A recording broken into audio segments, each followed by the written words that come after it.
Welcome to Inside Voices. My name is Sharan Chandradath Singh, and I'm the Vice President of Strategic Partnerships at Minerva Project. This 10th edition features Eric Mazur, the Balkanski Professor of Physics and Applied Physics at Harvard University, and the Ilene M. Dresner Distinguished Presidential Scholar at the University of Miami. In this episode, Eric shares best practices from his pioneering research on active learning and advice for institutions shifting their pedagogical approaches. We hope you enjoy this engaging conversation.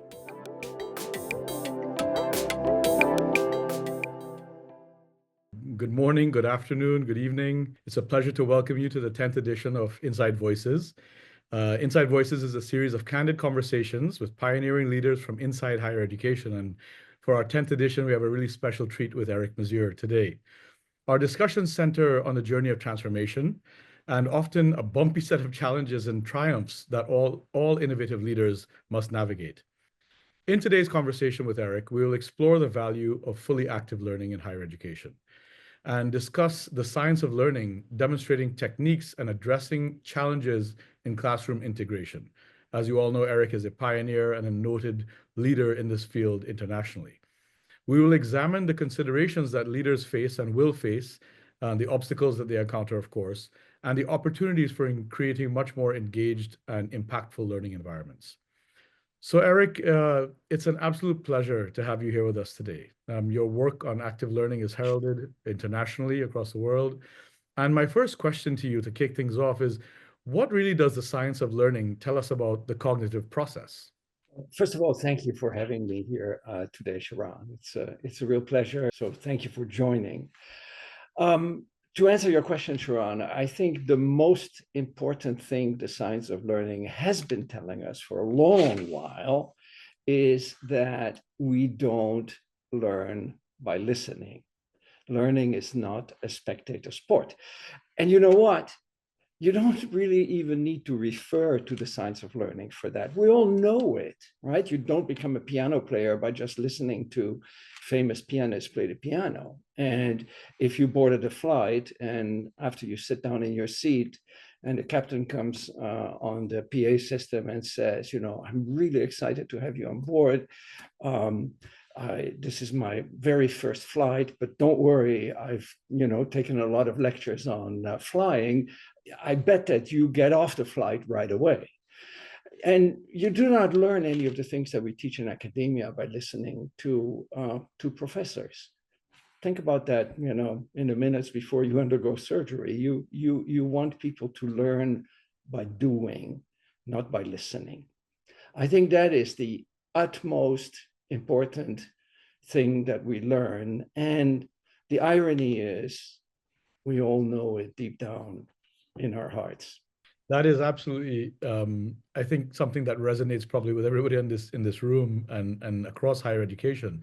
Yet we know these things, but the model has not evolved. It's been fairly stagnant for a while. There's peaks and valleys and pilot tests and projects all over the place, but at the systemic level, there is very little evolution in terms of what happens in a classroom. So my next question to you, therefore, is, if we know how the brain works, why do most universities still rely on the lecture, test, and often forget paradigm when it really doesn't result in true learning gains? What is holding us back from following what the science says and what our intuitions, as you have said, also says? Yeah, I think there are multiple reasons for that. I've been pondering that question myself, because you can go back years. You can go back to the 19th century and find letters written by scholars about the lack of learning happening. So why is it that, we are essentially still stuck in a pre-Gutenberg model? We're pretending there are not even books because we're reading the books to the students. I'm exaggerating a little bit, but that's what it essentially comes down to. And so I've been pondering that question for many, many years. And I think there are probably three main reasons. The first one is a very human reason. We all tend to project our own experiences on the world around us. I mean, that's basic human nature, right? And we are all the products of an educational model which we believe to have worked for us. But there are probably, first of all, there's a hidden assumption in that statement.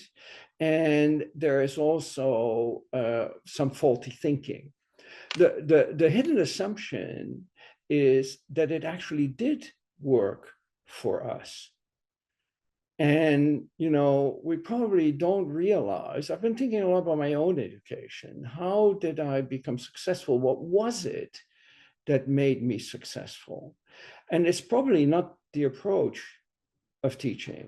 In a sense, I've become successful, and I think this will hold for all of us here, not because of our education, but maybe even in spite of it. The second thing is that we are not the right model for our students. Why? We became academics. And, our students are going to probably have a very different trajectory. In fact, in any steady state situation, each and every one of us academics are entitled to one successor among all the students that we teach. Right? If each of us were generating 10 professors or 10 presidents of universities or whatever, the globe would grow exponentially, and the globe would pretty quickly be covered with people. So I think that, one, we have to realize the fallacy in thinking what worked for us is going to work for our students, which is probably an assumption many faculty make without even being aware of it. The second thing is that I think the educational enterprise as a whole lacks the right outside accountability.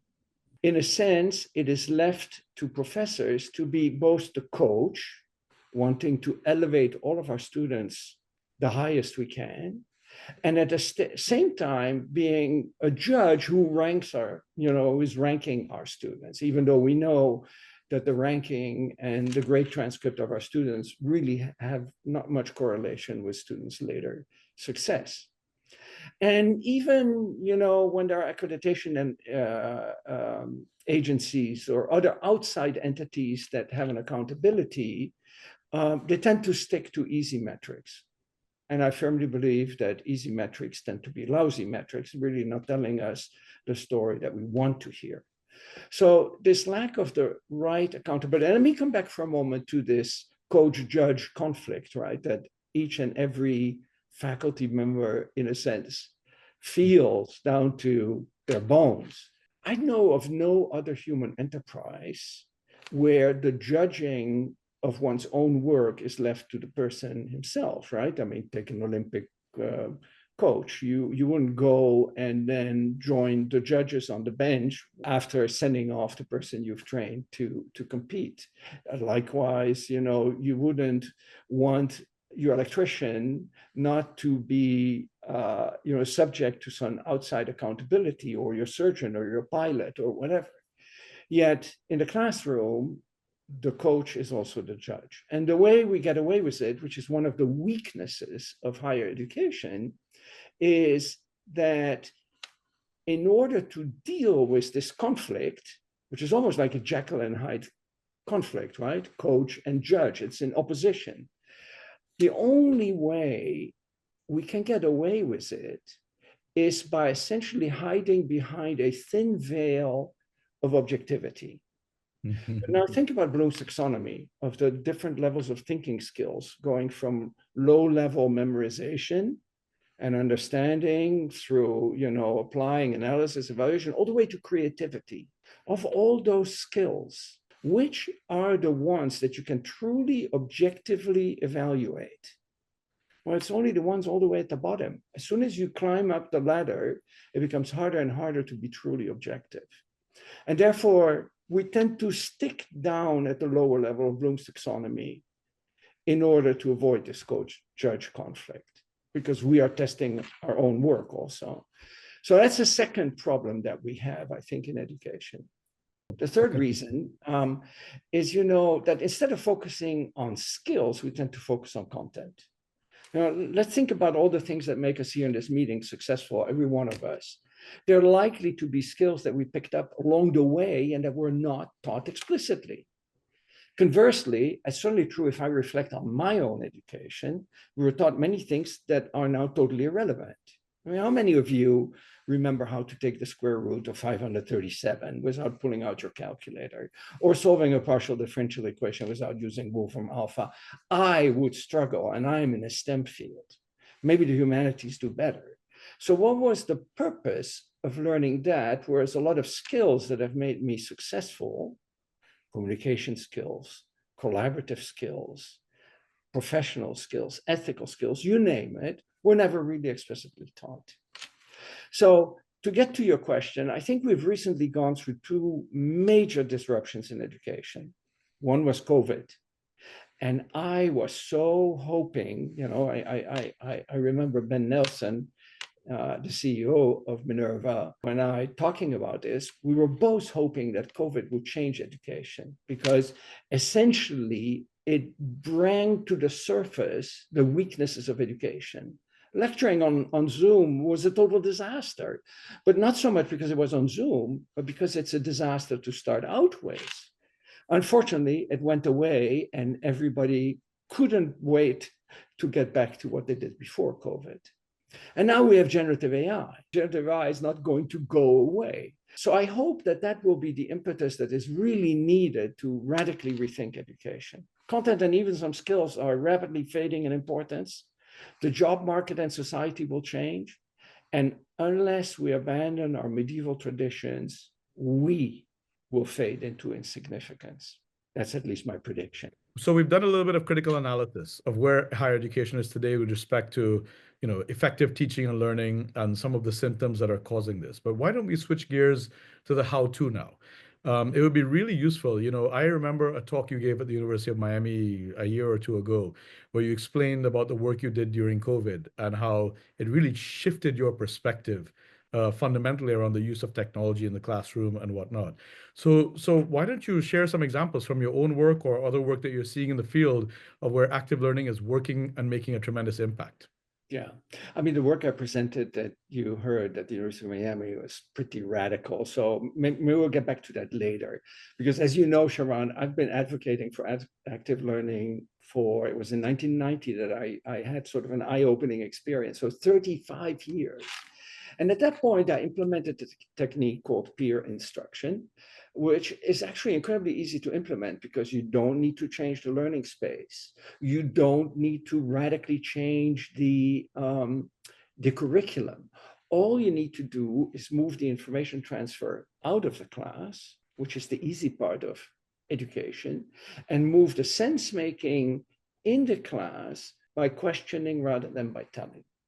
And giving the students an opportunity to think, use some of the class time to think, and two, to use the time to teach each other, because we experts suffer from the expert blind spot. Now, over these 35 times, it's often felt to me like moving a mountain. And while part of the mountain has moved, and that have implemented, peer instruction in many of their courses, like the University of Georgia, I think we still have a very long way to go. I like the Olin model that trains engineering students by focusing on essential durable skills. I've seen really exciting approaches to teaching at Singapore Tech institution probably not many of you have even heard of. I hadn't heard of it. Or at Earth University. And in both these cases, the environment in which students will work is mimicked in the academic settings to have the students develop the right durable skill set. I like the Minerva model that provides a global education and it focuses on global citizenship. But I think that we need to do better yet. How many institutions, for example, embed team-based learning and community-based learning across the curriculum? Think about it. What is perhaps one of the most important skills we need to teach our students? It's to work with other people. It's kind of ironic that in most institutions, if not all, certainly true for mine at Harvard, the education is completely focused on the individual. You go to classes, you sit next to other people, but you're essentially isolated from others because you're listening to the instructor. You study for exams mostly alone. You're examinated alone cut off from any source of information and any other human beings. And at the end of, I don't know how many years, 12 for elementary school and high school, and then maybe 4 in college at 16, and maybe even more if you go to graduate school, we deliver the individual to society. And what do we discover? The biggest problem in society is people not getting along with each other and not knowing how to work together. I think it's a major failure of the educational system. Or how many institutions actually rebuild their learning environment to mimic the future workplace and work practice of students. So I think there are many, and you alluded to that, Sharan. I think there are many great ideas, but they're little islands in a desert, so to speak.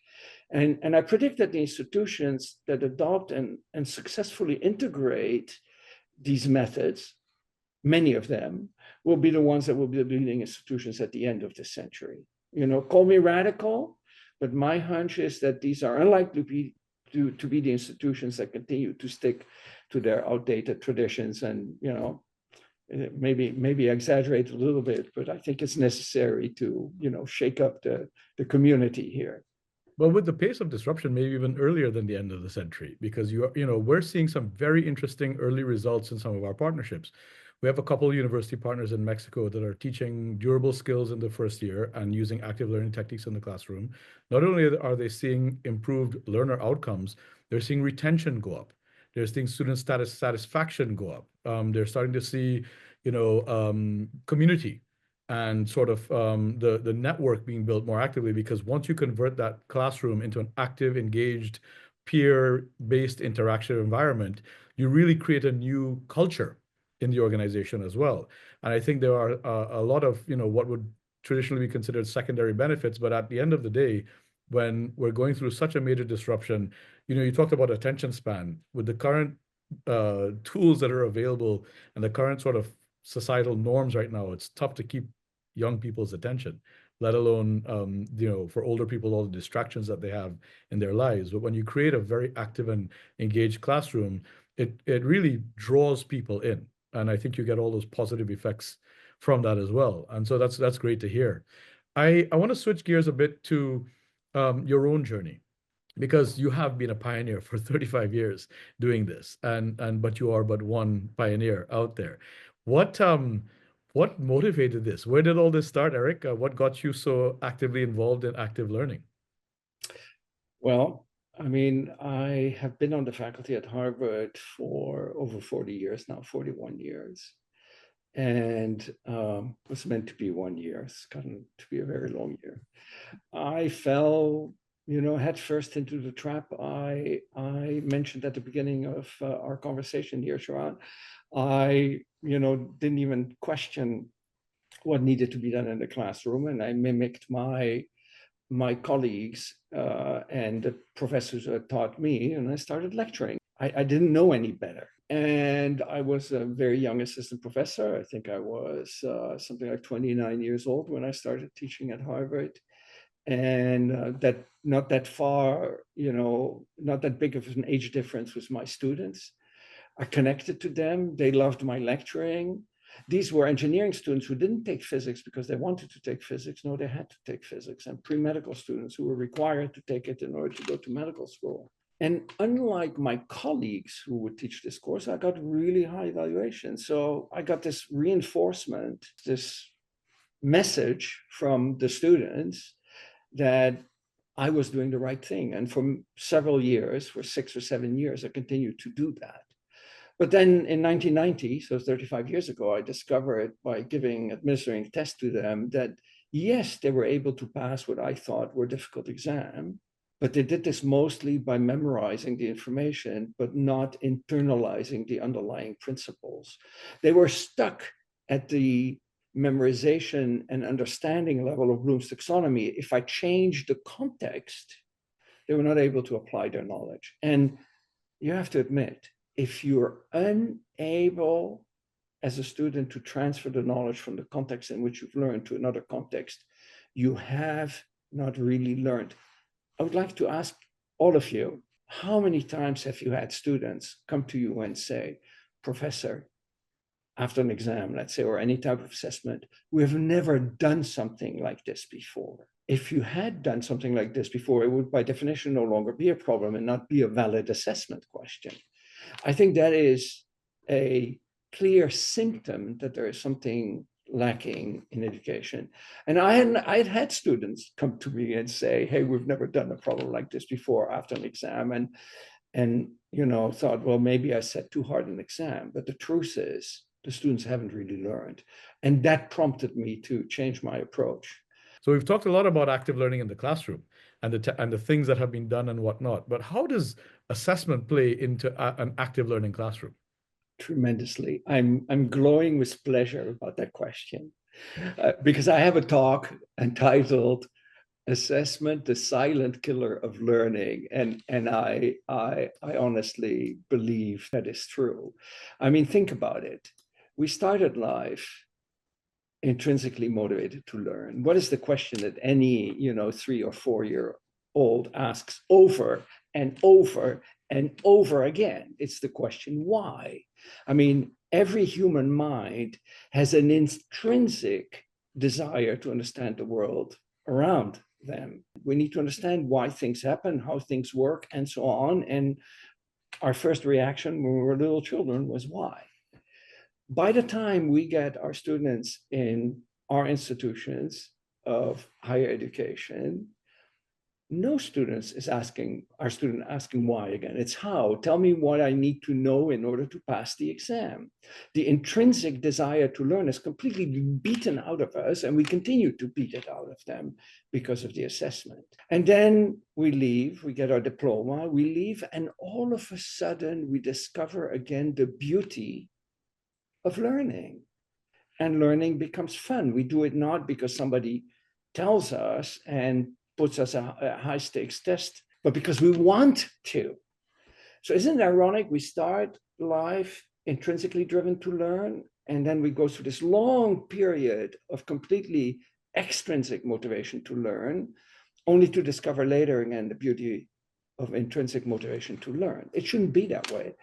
We should continue to keep that fire that we're born with burning and kindle this intrinsic motivation that we all have. It's a sad fact that that's not the case.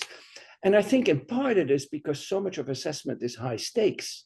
Imagine that for every one of us, our job would be evaluated once a year by giving us an extremely high stakes test, and our merit increase, or maybe even the continuation of our job, would be dependent on the outcome of that test. We would do everything to pass that test, cutting corners left and right.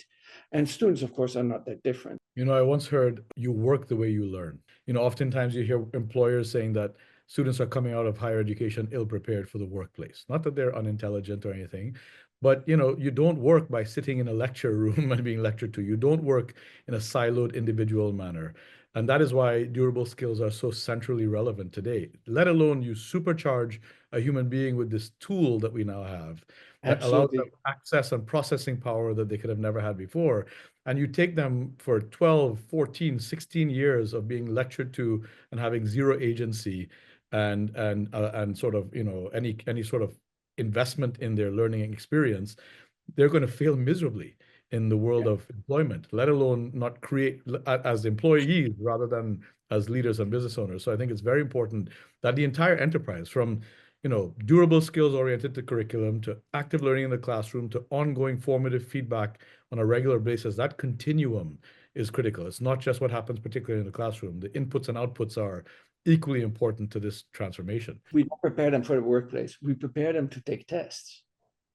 And inconsistently so as well. Well, there are tests in the real world, of course. I mean, life is a big test, but they're very different from the type of test that we subject them to during their academic trajectory.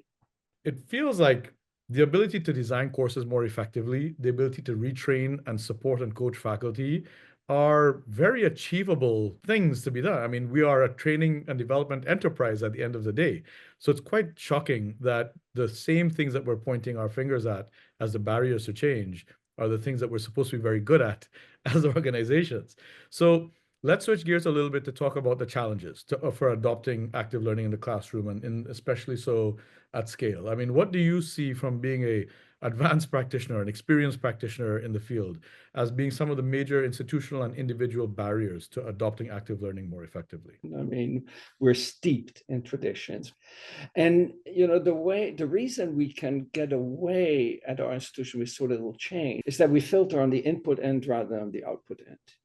Right. So if you were to make a graph of students' evolution of knowledge and skills versus time, rather than taking them very low and bringing them up high, we take them in very high so that we don't need to do too much to get them out high. So I think what is it that is necessary? I already alluded to data and accountability, but I think we need to create communities of practice, right? Teaching tends to be a very lonely job.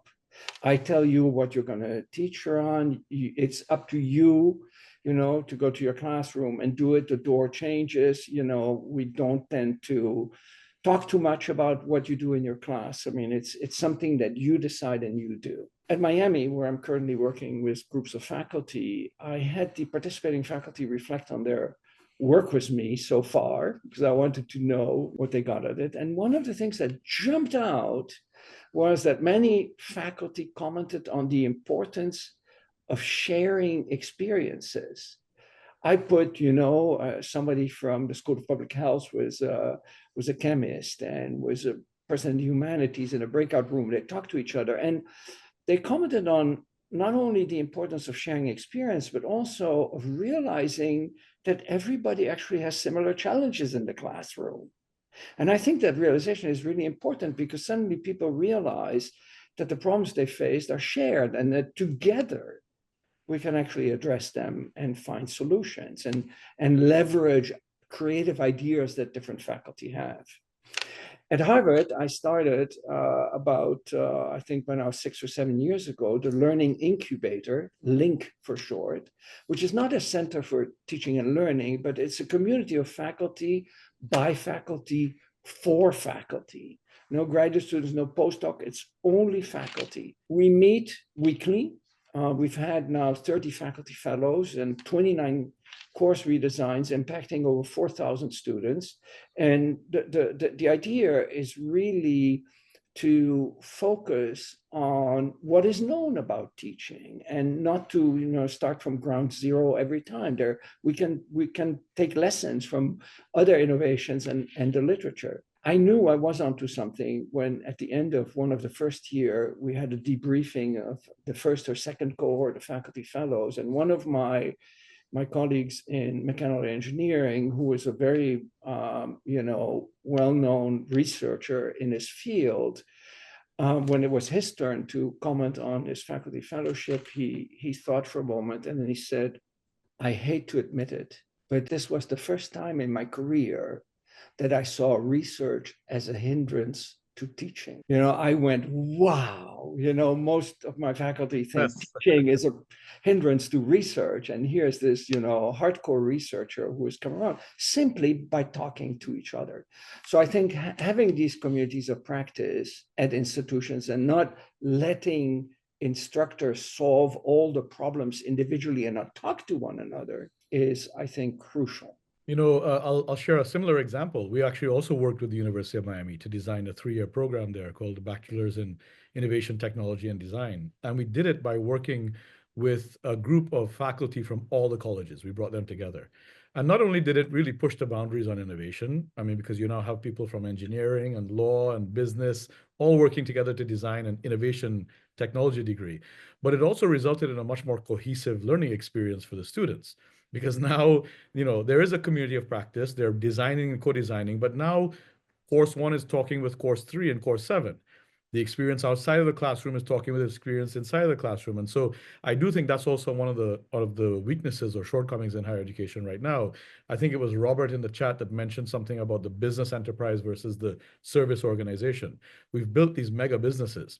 They're large. They have multi-million, multi-billion-dollar budgets with huge amounts of resources, but they've been built in these very sort of siloed manners to create efficiency, numbers through the door. And that paradigm is changing. There's now competition. Minerva is a great exception to that, I think.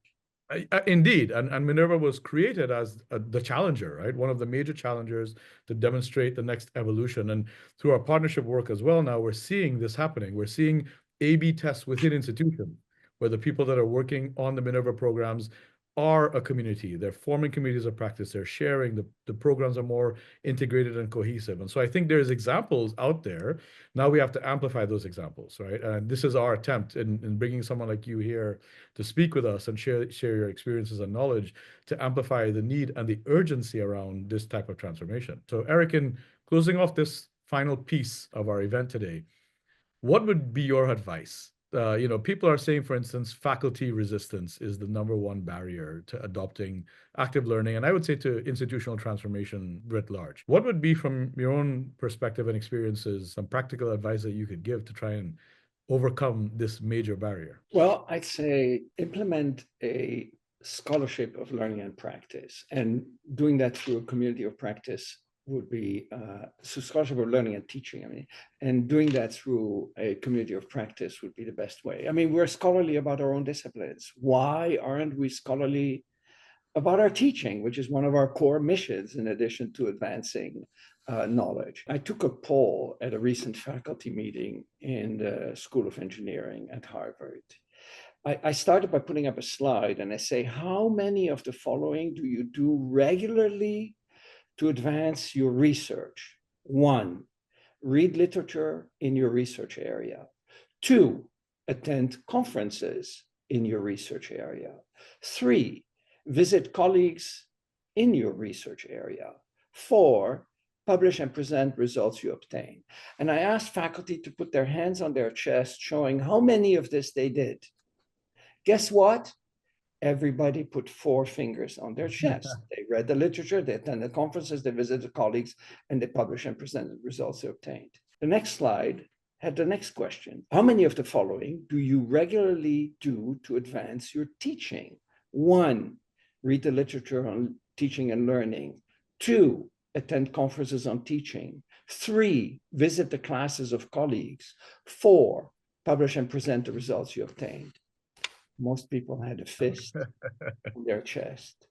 A few had 1 fingers. I don't think anybody had 2 or 3 or 4, which is really what is necessary. So that would be really my main advice.